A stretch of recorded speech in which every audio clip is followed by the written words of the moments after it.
Title: My Wife Abandoned Me and Ran Away with the Baby After Giving Birth.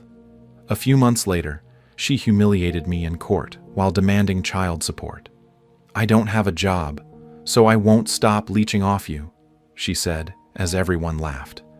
But just as the verdict was about to be delivered, I reached into my bag and said, "Actually, Your Honor, I have something to add." Chapter 1: The Empty Crib. The first night after my son was born should have been the happiest of my life. I remember standing by the hospital crib, staring down at him. So small, so perfect, his tiny fists curling and uncurling as he slept. I whispered promises to him, that I'd always protect him, that I'd give him the life I never had. But when I turned toward the bed, something was off.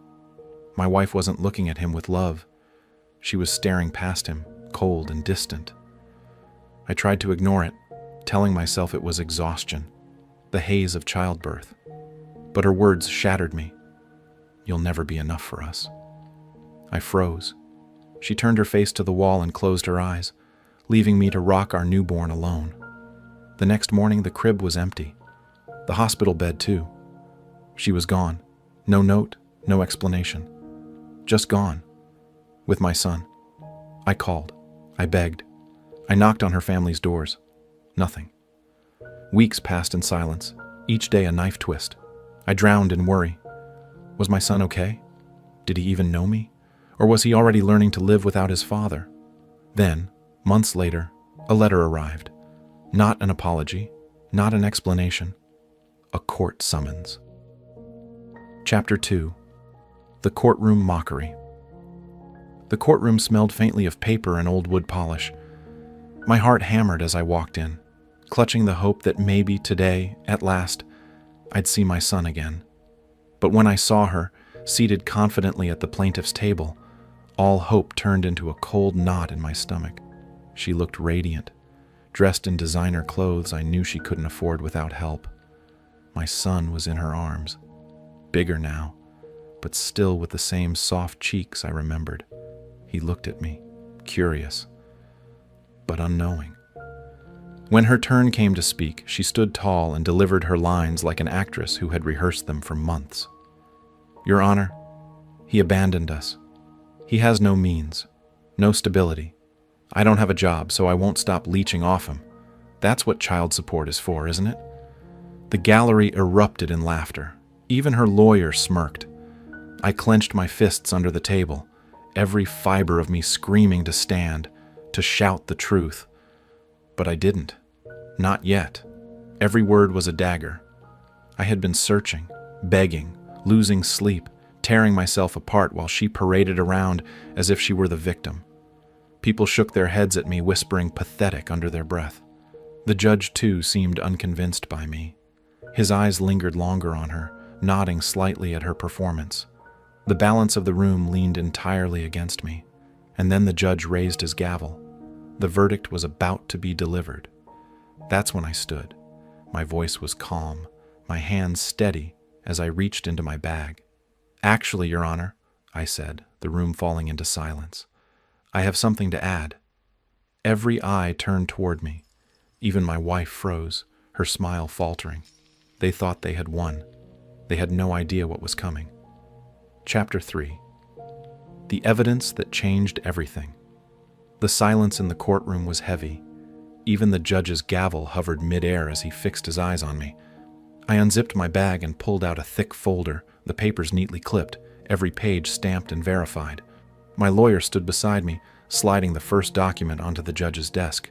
"Your Honor, this is a series of bank statements showing multiple withdrawals made from my account in the weeks after she left me. She didn't run because she was abandoned. She ran because she drained me first." The gallery murmured.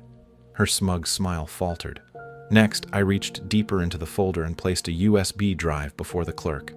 "And this, Your Honor, is security footage from her mother's house. It shows her bragging about how she planned to humiliate me in court. Her exact words were, 'He'll pay for the rest of his life.'" The clerk plugged it in. The screen flickered, and there she was, laughing, glass of wine in hand, boasting to her parents about bleeding me dry. The laughter in the gallery stopped dead. Now there was only silence, thick and condemning. The judge leaned back, his expression unreadable for a moment. Then he turned, slowly, toward my wife.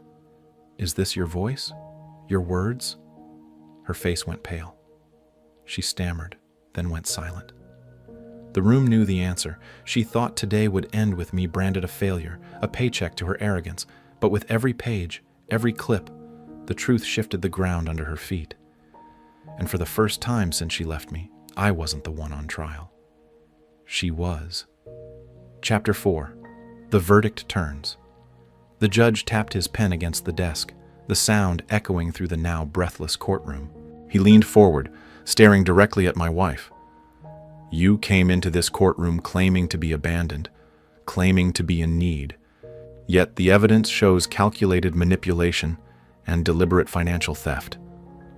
Her lips parted as if to speak, but nothing came out. She looked at her lawyer, but even he sat frozen, sweat beating at his temple. The gallery, which just minutes before had laughed at me, now watched her unravel in silence. The judge's tone hardened. Child support exists to protect the child, not to bankroll deceit. Your actions are not only reprehensible but criminally questionable. This court will not reward such behavior. He turned toward me. "Sir, rest assured, your rights as a father will be recognized. And as for custody, we will revisit this matter with your evidence fully on record."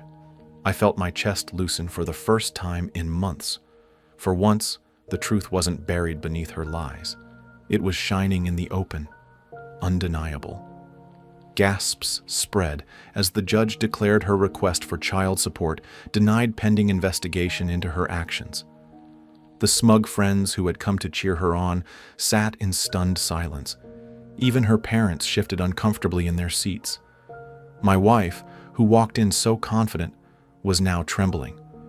Her arrogance had dissolved into a desperate glance around the courtroom, as if someone might still defend her. But no one did. The gavel struck. She thought she'd humiliate me, brand me as worthless, and walk away with my money.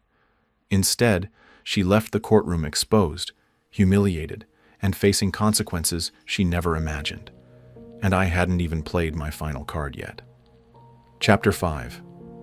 The final blow. The gavel had already fallen, but I wasn't finished. As the court began to adjourn, I calmly reached back into my bag.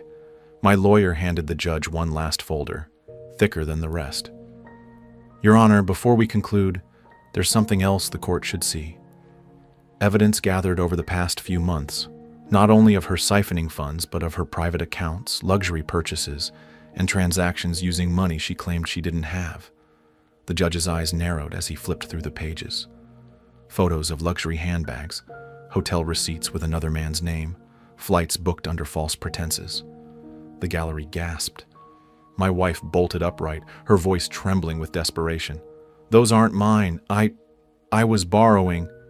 But her excuses were drowned by the murmurs of the courtroom, each word another nail in the coffin of her credibility.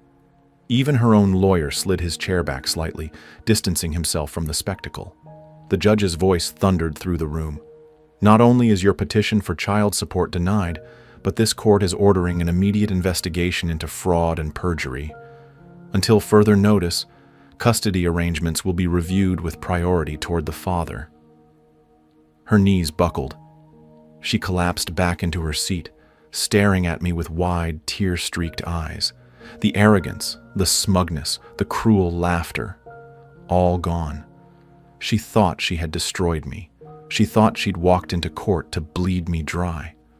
But as the bailiff collected the evidence and the judge's ruling echoed in the room, it was clear I hadn't just defended myself. I'd turned the trial into her downfall. And from that day forward, every time she looked at our son, she'd remember the day her lies ended in flames. Chapter 6. The aftermath and the lesson. The verdict may have been the climax, but the real story unfolded in the days and months that followed. My wife's plan had been to paint herself as the struggling mother, the abandoned victim. Instead, her arrogance had sealed her fate. Financially, with her siphoning exposed, Her assets were frozen. Investigations into fraud drained what little credibility she had left. Socially, the friends who laughed with her in court avoided her now, unwilling to be tied to the scandal.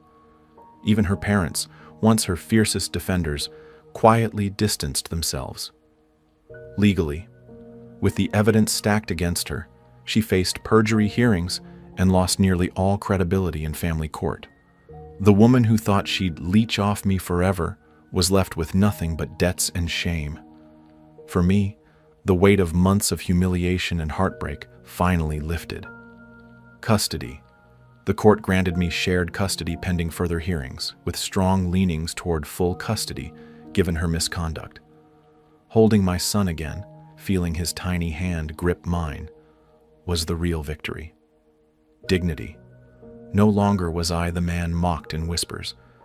People saw me for what I was, a father fighting for his child, not a fool abandoned. Peace. For the first time since that night in the hospital, I slept without the ache of loss clawing at my chest. Months earlier, she had smirked in court and said, "I don't have a job, so I won't stop leeching off you." But in the end, it wasn't me paying for her arrogance. It was her. Paying with her reputation, her security, and the very custody she had tried to use as a weapon. Epilogue. Years later. Since you said continue, let's stretch this saga beyond the immediate aftermath into the long-term effects that betrayal, truth, and revenge left behind. Time was the harshest judge of all. Reputation.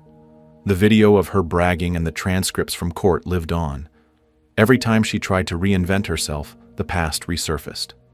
Finances. With frozen accounts and debts from her lifestyle, she spiraled into financial ruin. No amount of manipulation could undo the trail of fraud she left. Relationships. Friends drifted. Family members stopped defending her. Even those who once laughed in court refused to be dragged down with her. She was left with what she had mocked others for. Nothing. On the other side, life for you slowly rebuilt into something stronger. Fatherhood restored. Holding your son regularly, watching him grow and knowing he would never be a pawn again, gave you the strength to move forward. Public perception. Once seen as the failure, you became the example of resilience, a father who stood up to lies with evidence, not rage. Inner peace. No amount of money, humiliation, or revenge could match the quiet relief of looking in the mirror and knowing you had fought and won with dignity intact. As your son grew, he began to see the truth with his own eyes. Children notice more than adults think. He saw who provided stability, who showed up, who stood steady through chaos. One day, as a teenager, he told you quietly, "Dad, I know what really happened, and I'm proud of you." That single sentence was worth more than every gavel strike in court. Back then, she sneered, "I don't have a job, so I won't stop leeching off you." But years later, she was the one leeching off scraps of sympathy and excuses, while you were the one raising a son, building a future, and living free. The greatest revenge wasn't her punishment. It was your peace. Was this revenge perfectly justified? Tell us what you have think about this story in the comments below. Like the story. If you think this story is justified, share it with someone who needs this energy. And subscribe to Lauren's story for more jaw-dropping tales of betrayal and justice. Because here, every lie has its reckoning, and every betrayal finds its shadow. Stay sharp, stay strong, and stay tuned.